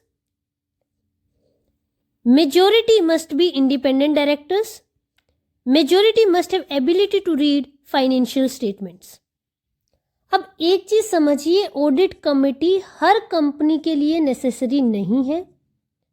ये किस केस में बनाई जाती है? पहला नेसेसरी है लिस्टेड कंपनीज के केस में, हर लिस्टेड कंपनी में ऑडिट कमेटी होगी। सेकंड, पब्लिक कंपनीज के केस में, एंड पब्लिक कंपनीज के केस में कब मैंडेटरी होगी? अगर paid up capital is greater than equal to 10 crore और turnover is greater than equal to 100 crore और आउटस्टैंडिंग लोन्स और डिबेंचर्स और deposits are greater than equal to 50 CR। इस केस में पब्लिक कंपनी को भी ऑडिट कमेटी जो है वो अपॉइंट करनी पड़ेगी। ऑडिट कमेटी की कॉम्पोजिशन क्या होगी? कम से कम 3 डायरेक्टर्स होंगे ऑडिट कमेटी में, जिसमें से मेजोरिटी होगी इंडिपेंडेंट डायरेक्टर्स की, यानी कि अगर 3 डायरेक्टर वो अपॉइंट कर रहे हैं तो कम से कम 2 इंडिपेंडेंट डायरेक्टर्स होंगे। अगर 5 है तो मिनिमम 3 इंडिपेंडेंट डायरेक्टर्स होंगे। तो मेजोरिटी इंडिपेंडेंट डायरेक्टर्स होंगे ऑडिट कमेटी में, और इनमें से मेजोरिटी डायरेक्टर्स फाइनेंशियली लिटरेट होने चाहिए कि वो फाइनेंशियल स्टेटमेंट को अच्छे से पढ़ सके, समझ सके। अब ऑडिट कमेटी के फंक्शंस क्या होते हैं? ऑडिट कमेटी के फंक्शंस क्या होते हैं? पहला, ऑडिटर को अपॉइंट करना।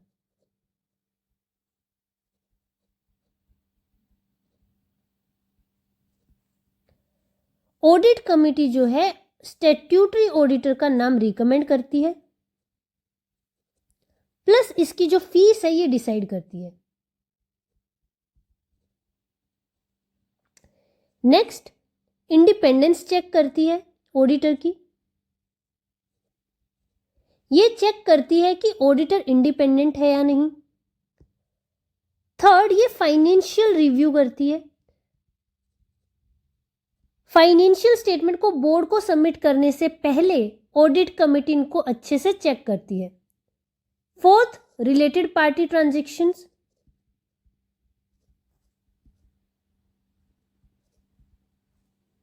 किसी भी रिलेटेड पार्टी ट्रांजैक्शन को अप्रूव करना या उसको बोर्ड को रेफर करना भी ऑडिट कमेटी का काम है। फिफ्थ, इंटरनल कंट्रोल्स को इवेल्युएट करना। तो ये सब काम किसके? ये सब काम है ऑडिट कमेटी के। विजिलेंस मैकेनिज्म, जिसको हम बोलते हैं विसिल ब्लोइंग, ये गिवन है सेक्शन 177 क्लोज 9 में। Establishment of a system for directors और employees to report genuine concern, safeguard against victimization. Audit committee को एक विजिल मैकेनिज्म एस्टेब्लिश करना होता है। ये एक विजिल मैकेनिज्म जो है एस्टेब्लिश करेगी ताकि एम्प्लॉइज और डायरेक्टर्स अपने कंसर्न जैसे कि फ्रॉड और अनएथिकल बिहेवियर रिपोर्ट कर सकें। इस मैकेनिज्म में जो रिपोर्ट करता है उसको प्रोटेक्शन दी जाती है, and even in serious cases जो पर्सन है वो सीधा ऑडिट कमेटी के चेयरपर्सन से कांटेक्ट कर सकता है। So this is the whole purpose of audit committee. Next, section 178 committees. Section 178 2 committees की बात करता है। एक, नॉमिनेशन एंड रिमनरेशन कमिटी,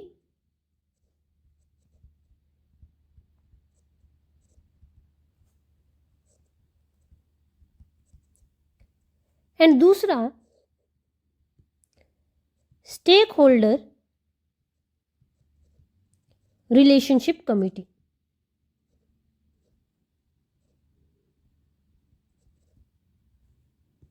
अगर बात करें इसकी एप्लीकेबिलिटी की कि ये कहाँ पे बनाई जानी चाहिए, तो इसकी एप्लीकेबिलिटी सेम है जैसे हमने ऑडिट कमेटी में पढ़ी। जैसे all listed companies. Second, public company. Public company के केस में कब? जब आपका पेड अप कैपिटल कितना हो, 10 करोड़ और मोर, टर्नओवर कितना हो, 100 करोड़ और more, outstanding loan, debentures, deposits कितने हो, 50 करोड़ और more. So it is very similar to audit committee. अब इसका कॉम्पोजिशन क्या होगा? Minimum 3 non executive directors. Minimum 3 क्या होंगे? नॉन एग्जीक्यूटिव डायरेक्टर्स होंगे। More than equal to half must be ID. कम से कम आधे जो है डायरेक्टर्स वो आईडी होने चाहिए। Chairperson of company can be member but not chair of NRC. Company का जो चेयरपर्सन है वो नॉमिनेशन एंड रिमनरेशन कमेटी के मेंबर तो हो सकते हैं, लेकिन वो एनआरसी को चेयर यानी कि हेड नहीं बन सकते हैं। अब इस कमेटी का काम क्या होता है? पहला इनका काम होता है डायरेक्टर्स एंड केएमपी की क्वालिफिकेशंस डिसाइड करना।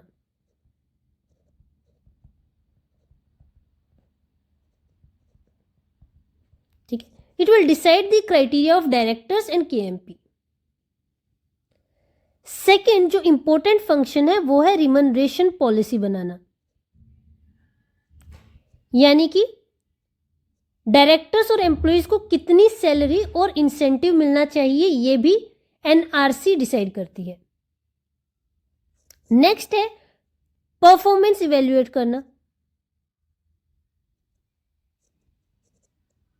डायरेक्टर्स की परफॉर्मेंस को इवेल्युएट करना भी एनआरसी का काम है।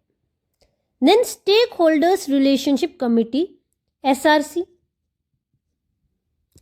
Mandatory for companies with more than 1000 security holders. ये कमेटी उन कंपनीज के लिए मैंडेटरी है जिनके पास at any time in the financial year 1000 से ज्यादा सिक्योरिटी होल्डर्स हो। इसमें कॉम्पोजिशन क्या होगी? इसकी कॉम्पोजिशन क्या होगी?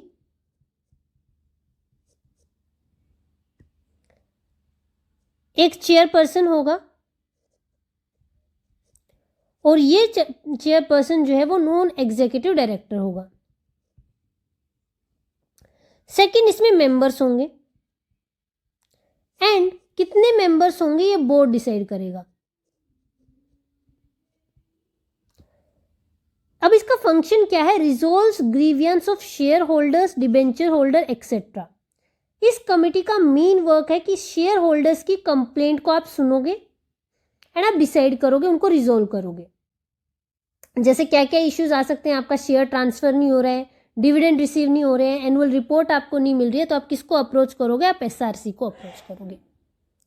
Next, section 179। सेक्शन 179 डील करता है कि बोर्ड के पास क्या क्या पावर है। Board is entitled to exercise all such powers as the company is authorised to do subject to act, MoA, AoA. ये एक्ट कौन सा है? Companies act 2013।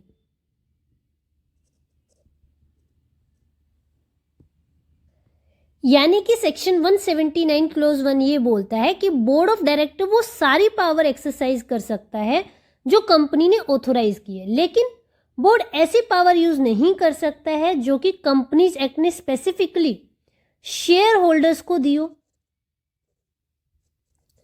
या फिर एमओए या एओए ने रेस्ट्रिक्ट करी हो। Powers exercisable only via resolution eight meeting. यानी कि ये कुछ इंपॉर्टेंट रेजोल्यूशंस हैं, ये कुछ इंपॉर्टेंट पावर्स हैं जो आप बाय सर्कुलेशन नहीं करा सकते हो, इसके लिए आपको मीटिंग बुलानी पड़ेगी। ठीक है, इन केसेस में आप रेजोल्यूशन बाय सर्कुलेशन पास नहीं करा सकते हो। ये कौन कौन सा है? Make calls on share holders. Share holders से शेयर्स का बचा हुआ पैसा मंगाने के लिए आपको क्या करानी पड़ेगी? मीटिंग बुलानी पड़ेगी। Authorise buy back of securities.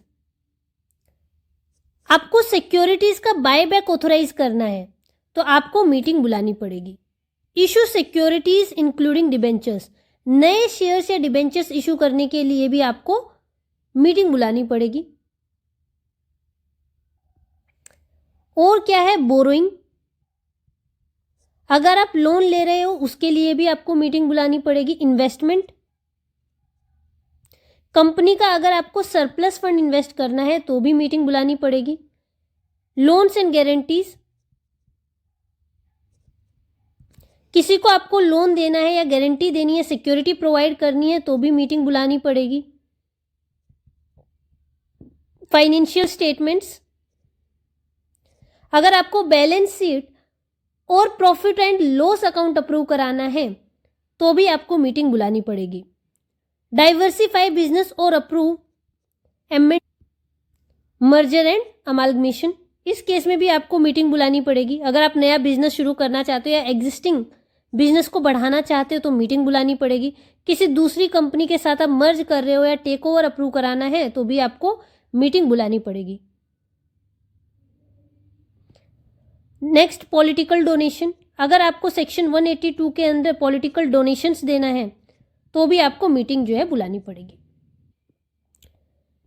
Next, restrictions, section 180, powers exercisable only with special resolution in general meeting. Section 180 कुछ ऐसी सर्कमस्टांसेस को इलेबोरेट करता है जहां पे बोर्ड अकेला डिसीजन नहीं ले सकता है एंड उसको शेयर होल्डर से स्पेशल रेजोल्यूशन पास कराना होगा। प्लीज नोट इट डाउन कि जो सेक्शन 180 है वो सिर्फ पब्लिक कंपनीज के केस में अप्लाई होता है। आफ्टर 2015 अमेंडमेंट प्राइवेट कंपनीज पे सेक्शन अप्लाई नहीं करता है। अगर एओए अलाउ करता है कि बोर्ड ऑफ डायरेक्टर से डिसीजन खुद से ले सकते हैं, then board of directors can validly take decision in case of private company. अब कौन कौन सी चीजें हैं, 4 रेस्ट्रिक्शंस दी हुई हैं सेक्शन 180 क्लोज 4 180 में। सेक्शन 180 में 4 रेस्ट्रिक्शंस दी हुई है। पहला, सेल, लीज और otherwise dispose of the whole और सब्सटेंशियली होल अंडरटेकिंग। अगर बोर्ड कंपनी की अंडरटेकिंग बेचना चाहता है या लीज पर देना चाहता है तो उस केस में क्या होगा, शेयर होल्डर से स्पेशल रेजोल्यूशन पास कराना होगा। अब अंडरटेकिंग क्या है? अंडरटेकिंग वो है जिसमें कंपनी का 20% और मोर नेटवर्थ इन्वेस्ट हो।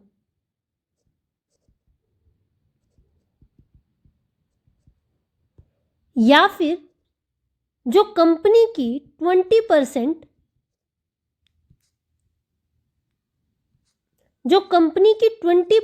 और मोर टोटल इनकम जनरेट करता हो,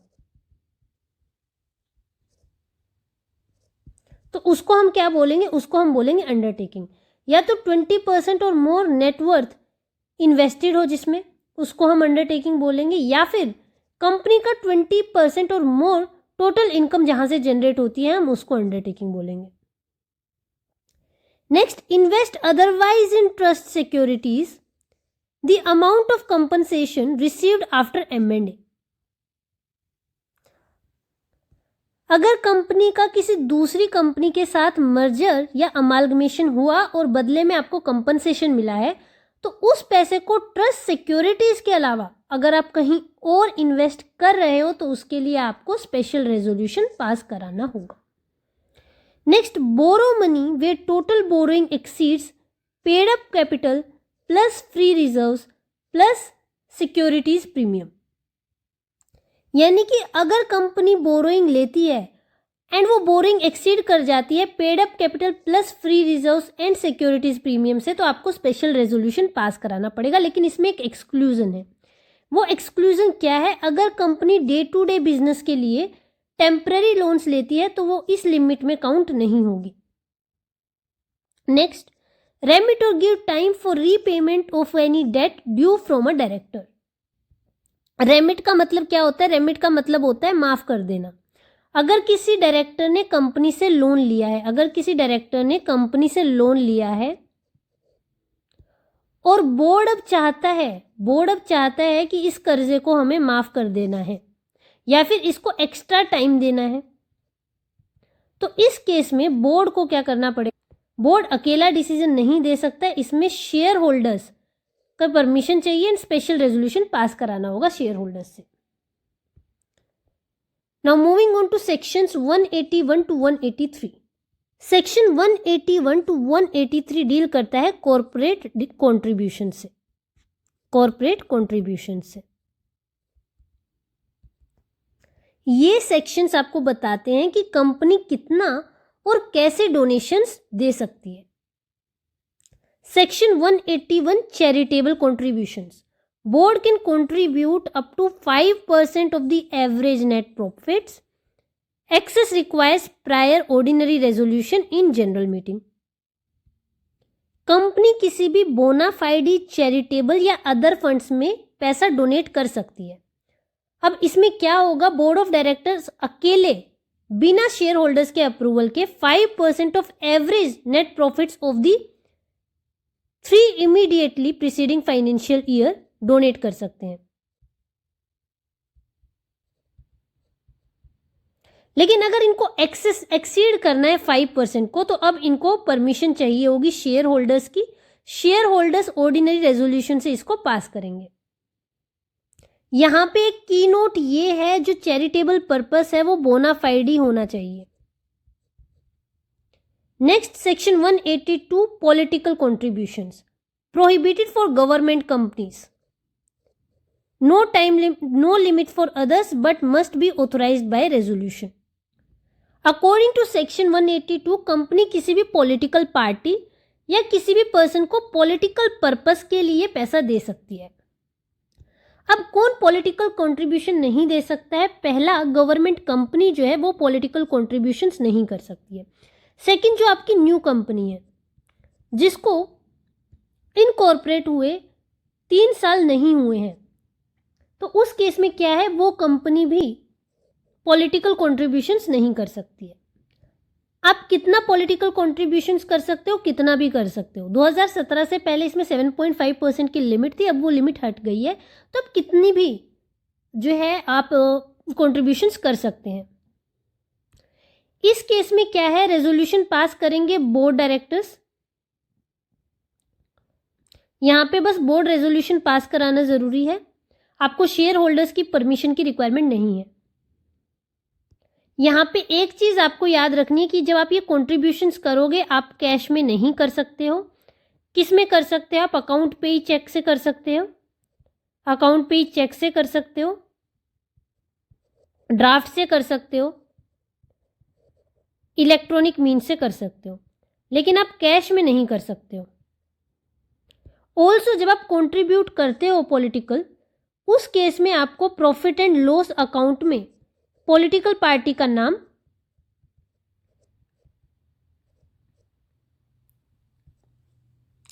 प्लस आपको अमाउंट जो है वो डिस्क्लोज करना पड़ेगा। Next section 183 defence. Board can contribute any amount to national defence fund, no restriction. आप डिफेंस पर्पस के लिए भी क्या कर सकते हो, डोनेशंस दे सकते हो। किस पर्पस के लिए? आप नेशनल डिफेंस फंड में कंट्रीब्यूट कर सकते हो, या फिर कोई भी फंड जो सेंट्रल गवर्नमेंट ने क्रिएट किया है नेशनल डिफेंस के लिए। कोई रेस्ट्रिक्शन नहीं है कि आप कितना पैसा दे सकते हो, देयर इज नो रेस्ट्रिक्शन, आप कितना भी अमाउंट दे सकते हो। अगेन यहां पे सिर्फ बोर्ड ऑफ डायरेक्टर्स का डिसीजन फाइनल है, आपको शेयर होल्डर्स की परमिशन की रिक्वायरमेंट नहीं है। एक चीज और याद रखना, अगर company profit and loss account में पॉलिटिकल पार्टी का नाम एंड अमाउंट नहीं बताती है, तो उस केस में 5 टाइम्स द डोनेशन पेनल्टी लग सकती है।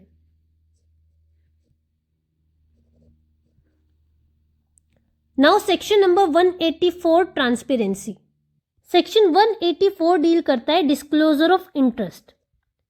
Disclosure of interest by director.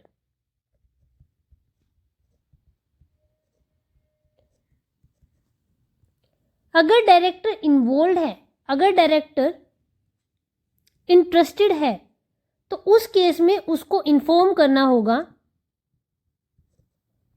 2 levels पर। पहला, general disclosure,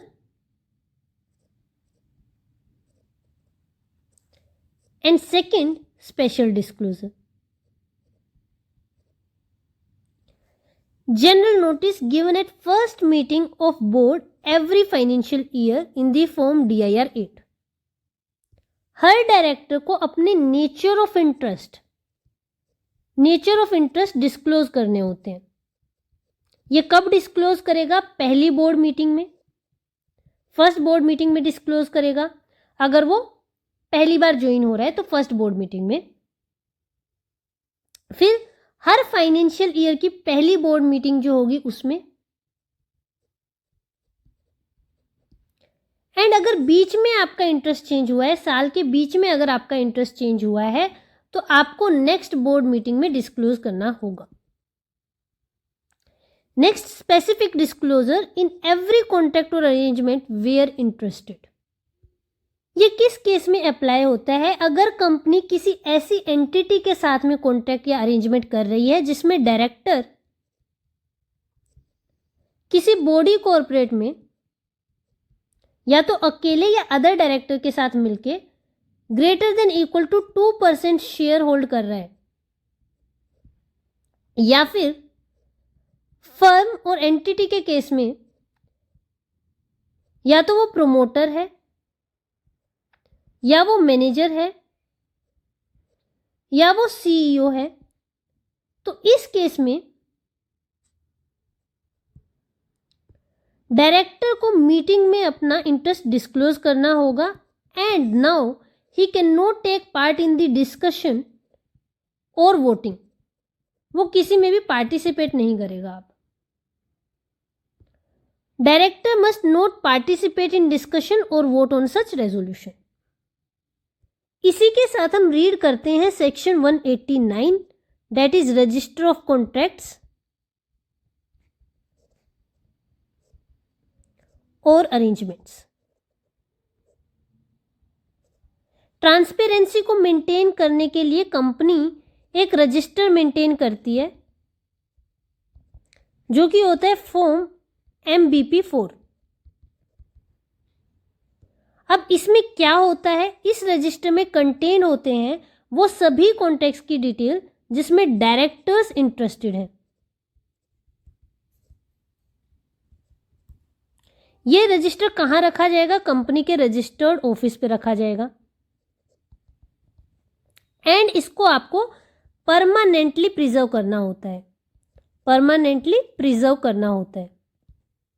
share holders in registers को at any time any business hour inspect कर सकते हैं. ऑल्सो ये जो आपका रजिस्टर है ये हर एनुअल जनरल मीटिंग में ओपन होगा ताकि जो शेयर होल्डर्स हैं, जो मेंबर्स हैं, वो उसको देख सकें. Next section 185 loans. Section 185 deal करता है loans to directors. After 2017 amendment section 185 ने दो चीजों में डिवाइड कर दिया है. एक है आपका एब्सोल्यूट रेस्ट्रिक्शन एंड दूसरा है कंडीशनल परमिशन.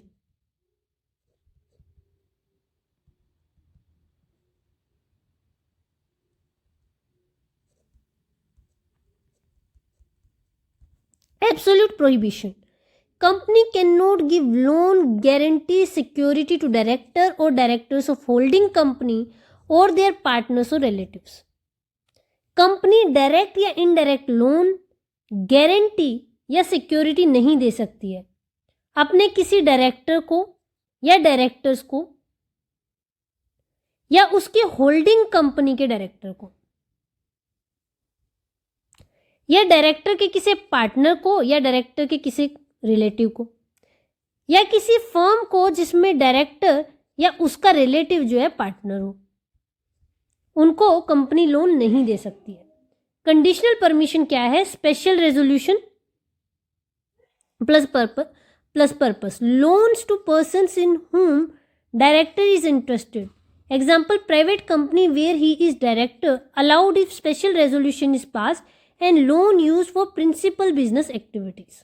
अब कंडीशनल परमिशन में क्या है? कंपनी लोन या गारंटी दे सकती है to any person in whom director is interested like private company where he is director, अगर जनरल मीटिंग में स्पेशल रेजोल्यूशन पास हो जाए, एंड एक और कंडीशन इसके साथ में है कि लोन जो यूज हो रहा है वो प्रिंसिपल बिजनेस एक्टिविटीज के लिए ही यूज हो रहा है। नाउ सेक्शन 185 के भी कुछ एक्सेप्शंस हैं। वो एक्सेप्शंस क्या है? पहला है एमडी या होल टाइम डायरेक्टर्स। अगर लोन उनकी सर्विस कंडीशंस का पार्ट है तो कंपनी उनको लोन दे सकती है। सेकंड, लेंडिंग कंपनीज के केस में, वो कंपनीज जिनका काम ही लोन देना है, एग्जांपल बैंक्स एंड एनबीएफसीज, इस केस में वो लोन दे सकते हैं। सेक्शन 185 रेस्ट्रिक्ट नहीं करेगा। Third, wholly owned subsidiary, wholly owned subsidiaries.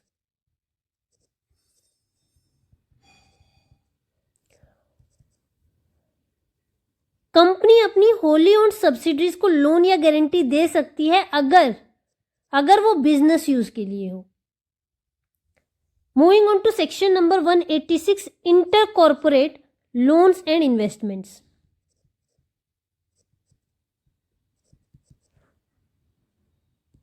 ये सेक्शन जो है इन्वेस्टमेंट लिमिट सेट करता है।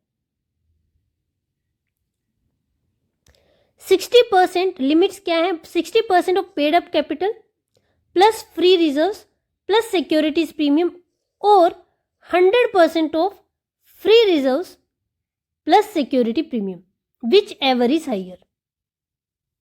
यानी कि यहां पे क्या है, बोर्ड अकेले लोन, इन्वेस्टमेंट या गारंटी दे सकता है up to 60% of paid up capital, free reserves plus security premium, या फिर 100% of free reserves and securities premium. इनमें से जो भी हायर है वो दे सकता है बोर्ड अकेले। इसके लिए शेयर होल्डर्स की परमिशन की रिक्वायरमेंट नहीं है। अब इसका प्रोसीजर क्या होगा? यूनैनिमस बोर्ड रेजोल्यूशन आपको चाहिए।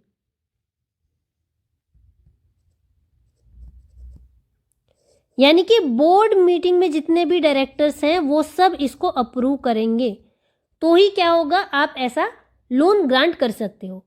सेकंड, अगर आप ये लिमिट एक्सीड करते हो तो अब आपको शेयर होल्डर्स से स्पेशल रेजोल्यूशन पास कराना होगा। थर्ड, अगर कंपनी ने किसी पब्लिक फाइनेंशियल इंस्टीट्यूशन से लोन लिया है एंड रीपेमेंट में डिफॉल्ट कर दिया है कंपनी में, तो उस केस में कंपनी को अब पब्लिक फाइनेंशियल इंस्टीट्यूशन से भी परमिशन लेनी पड़ेगी। Procedure, unanimous board resolution, prior special resolution if limit exceeded, public financial institution approval if default in repayment. Next section 188, related party transaction. ये सेक्शन बहुत इंपॉर्टेंट है, बहुत ज्यादा इंपॉर्टेंट है। अब रिलेटेड पार्टी ट्रांजेक्शन्स होती क्या है? ये वो ट्रांजेक्शन्स होती है जो कंपनी अपने ही डायरेक्टर्स या उनके रिलेटिव्स या उनकी एंटिटीज के साथ में करती है। ये वो डील्स होती हैं। अब रिलेटेड पार्टी होती कौन है? रिलेटेड पार्टी होती है डायरेक्टर और हिज रिलेटिव, केएमपी यानी कि की मैनेजेरियल पर्सनल या उनके रिलेटिव्स, एक फर्म जिसमें डायरेक्टर, मैनेजर या उनका रिलेटिव पार्टनर हो, firm, private company where director और रिलेटिव इज पार्टनर और मेंबर, होल्डिंग सब्सिडरी और एसोसिएट कंपनी। ये सब क्या है? रिलेटेड पार्टी है।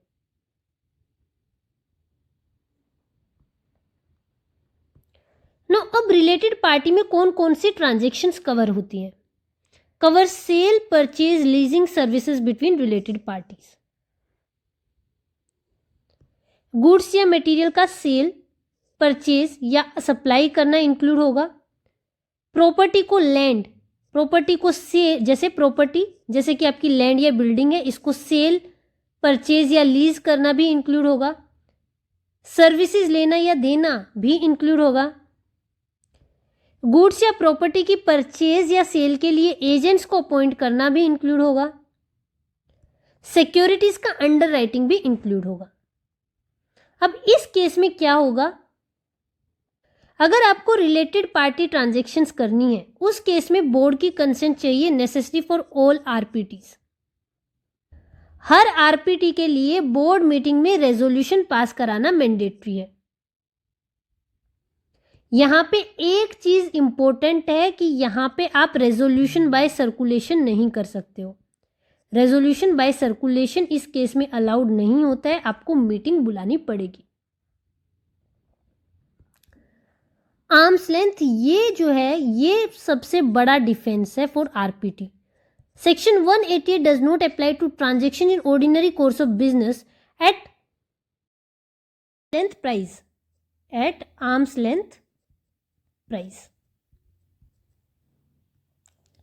यानी कि ट्रांजेक्शन अगर ऑर्डिनरी कोर्स ऑफ बिजनेस में है, ऑर्डिनरी कोर्स ऑफ बिजनेस में है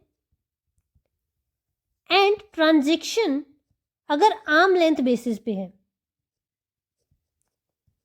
यानी कि उसी प्राइस और टर्म्स पे आप डील कर रहे हो जिस पर आप किसी बाहर वाले से डील करते, तो क्या है, तो सेक्शन 188 अप्लाई नहीं करेगा।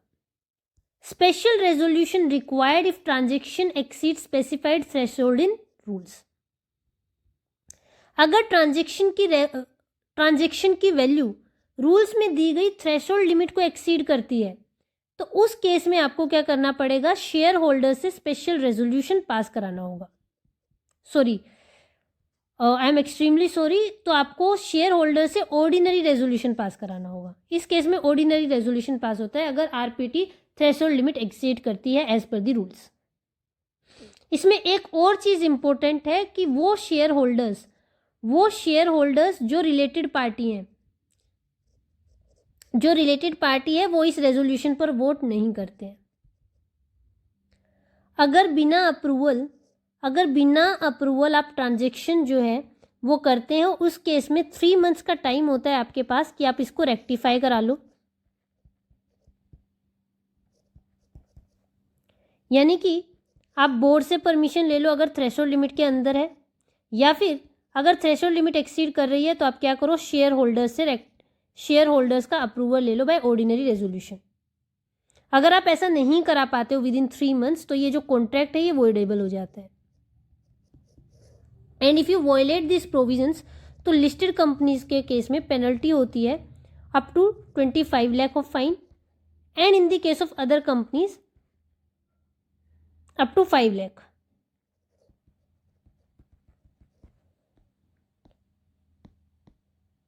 नाउ सेक्शंस 189 टू 191, सेक्शन 189 हम ऑलरेडी कवर कर चुके हैं। Section 190, contact of employment with whole time directors must be kept at registered office. 90 जो है वो सिर्फ पब्लिक कंपनीज पे अप्लाई होता है, प्राइवेट कंपनीज पे अप्लाई नहीं होता है। अब सेक्शन 190 क्या कहता है, सेक्शन 190 ये बोलता है कि अगर आप एमडी या होल टाइम डायरेक्टर के साथ एम्प्लॉयमेंट का कॉन्टैक्ट करते हो तो जॉब के टर्म्स जैसे कि सैलरी, पर्क्स, कंडीशन एक रिटन कॉन्ट्रैक्ट में लिखोगे, रिटन कॉन्ट्रैक्ट में एंटर करोगे या फिर मेमोरेंडम में लिखोगे। एंड ये डॉक्यूमेंट्स आपको रजिस्टर्ड ऑफिस, कंपनी के रजिस्टर्ड ऑफिस पर रखना पड़ेगा। And any share holder can check this document free of cost. अब ये सेक्शन पब्लिक कंपनीज पे अप्लाई होता है, प्राइवेट कंपनीज पे अप्लाई नहीं होता, यानी कि प्राइवेट कंपनीज अपने कॉन्टैक्ट सीक्रेटली रख सकती है, अलाउड है। Next section 191, payment to director for loss of office requires general meeting approval.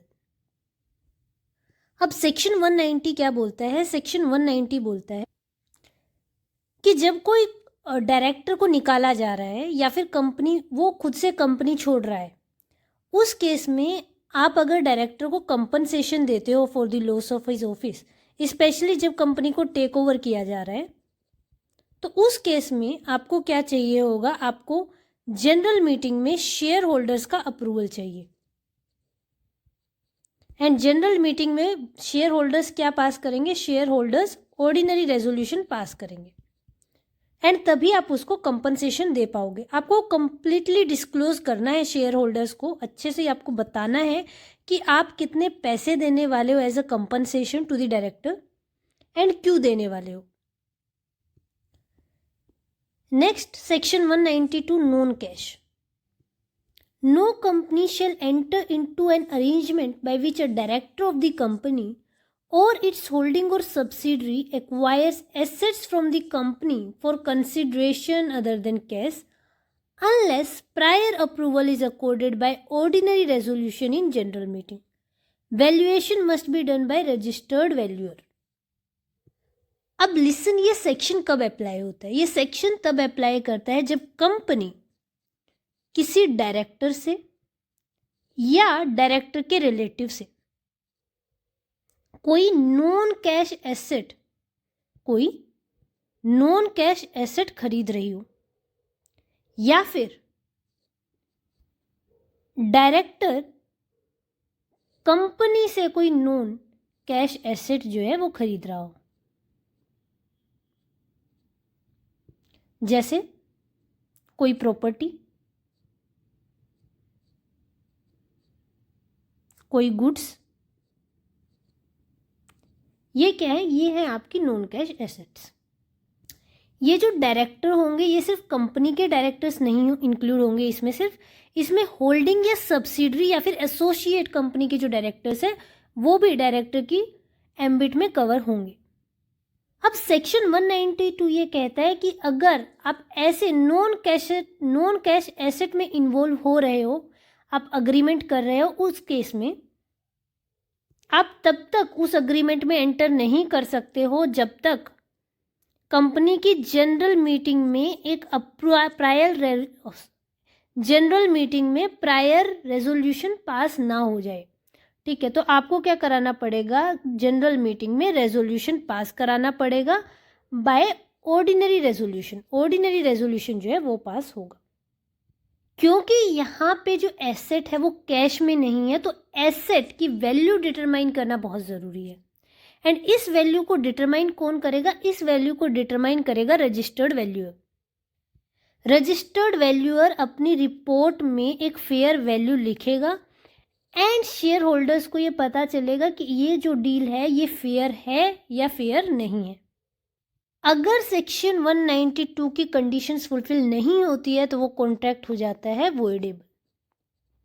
अब इसको एक एग्जांपल से समझते हैं। एक कंपनी है एंड उसका डायरेक्टर है मिस्टर ए। ये अपनी कार कंपनी को बेचना चाहता है और बदले में कंपनी से उसकी पुरानी मशीनरी मांगता है। अब यहाँ पे किसी भी फॉर्म में कैश इन्वॉल्व नहीं है, तो आपको क्या करना पड़ेगा?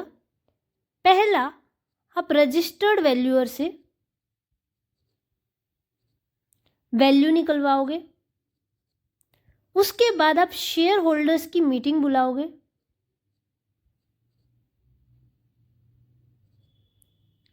यहाँ पे आप रेजोल्यूशन पास कराओगे एंड देन आप डील फाइनलाइज करोगे। This is what is section 192 is talking about. Next, section 193 OPC contracts. Section 193 self dealing को रिकॉर्ड करने की बात करता है, क्योंकि ओपीसी में क्या होता है? ओपीसी में जो डायरेक्टर है वही मेंबर है, जनरली वही ओनर है, तो इसीलिए क्या करना होता है? सेल्फ डीलिंग को आपको रिकॉर्ड कराना होता है। ये रूल कब अप्लाई करेगा? ओपीसी पे अप्लाई करेगा एंड ये तब अप्लाई करेगा जब कॉन्ट्रैक्ट ओपीसी एंड उसके सोल मेंबर के साथ हो रहा हो। एंड ये सोल मेंबर क्या होना चाहिए? ये सोल मेंबर डायरेक्टर भी होना चाहिए। जब इन दोनों के बीच में कॉन्ट्रैक्ट हो रहा है तो सेक्शन 193 अप्लाई करेगा। अगर ओपीसी अपने सोल मेंबर के साथ कोई ऐसा कॉन्ट्रैक्ट करती है जो ऑर्डिनरी कोर्स ऑफ बिजनेस में नहीं है, ऑर्डिनरी कोर्स ऑफ बिजनेस में नहीं है,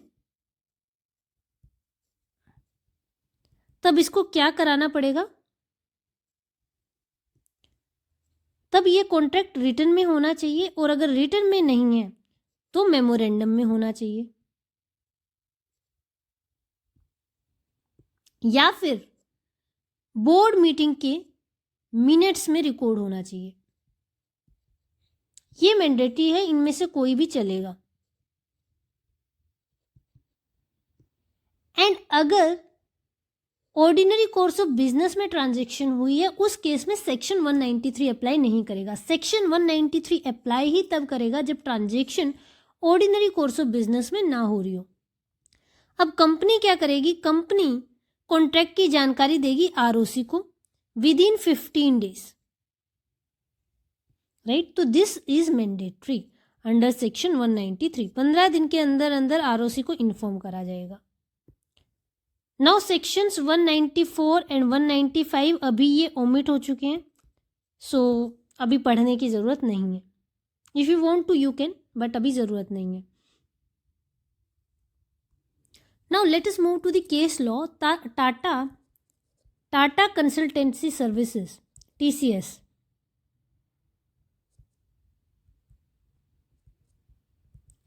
Limited versus Cyrus Investment Private Limited. अब इस केस में होता क्या है ना, साइरस मिस्त्री को अपॉइंट किया जाता है as executive chairman of TCS, chairman of Tata Sons 2012 में, and he succeeded Ratan Tata. इसके बाद क्या होता है, अक्टूबर 24, 2016 को बोर्ड एक रेजोल्यूशन पास करता है जिससे साइरस मिस्त्री को रिमूव कर दिया जाता है एज एग्जीक्यूटिव चेयरमैन।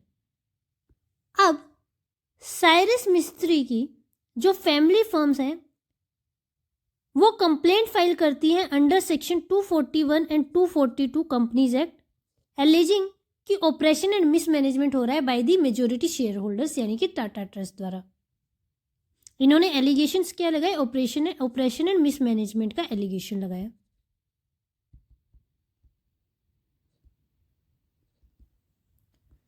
जब ये मैटर पहुंचा एनसीएलटी में, तो एनसीएलटी ने इन फेवर डिसीजन दिया ऑफ टाटा सन्स, एंड उन्होंने बोला कि जो रिमूवल है चेयरमैन का ये मैनेजमेंट डिसीजन है and this is not oppressive.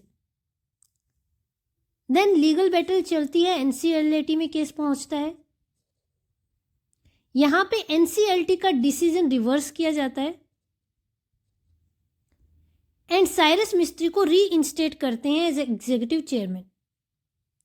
Finally NCLT से कोर्ट पहुंचता है supreme court, and supreme court NCLT के वर्डिक्ट को ओवररूल करती है एंड हेल्ड करती है in favour of Tata Sons. And court इस केस में ये हेल्ड करती है कि mere removal of a person as a chairman does not constitute oppression. Merely आपने चेयरमैन को हटा दिया है तो ये ऑपरेशन नहीं हो जाएगा, क्योंकि जब साइरस मिस्त्री को रिमूव किया गया पूरे प्रोसीजर्स जो एओए में दिए हुए थे वो फॉलो हुए हैं, इसीलिए जो रिमूवल है वो इलीगल नहीं है। Now, the court upheld the removal, stating that removal of director is a matter of corporate democracy. Section 169 process was followed. Lack of probity is not ground for oppression and mismanagement if legal procedure is followed. So this was all for today. हमने जो पूरे 11 and 12 chapter है वो पूरा complete कर लिया है। So अभी हमने 1 to 12 कंपनीज एक्ट के चैप्टर्स पूरे कर लिए हैं। In the next video, I'll be bringing the MCQ series. So please do watch that out. And if you want the PDF of this session, please join our Telegram channel, जिसका link मैं description में provide कर दूंगी। Also do not forget to subscribe the channel ताकि आपको updates मिलती रहे videos की। Thank you.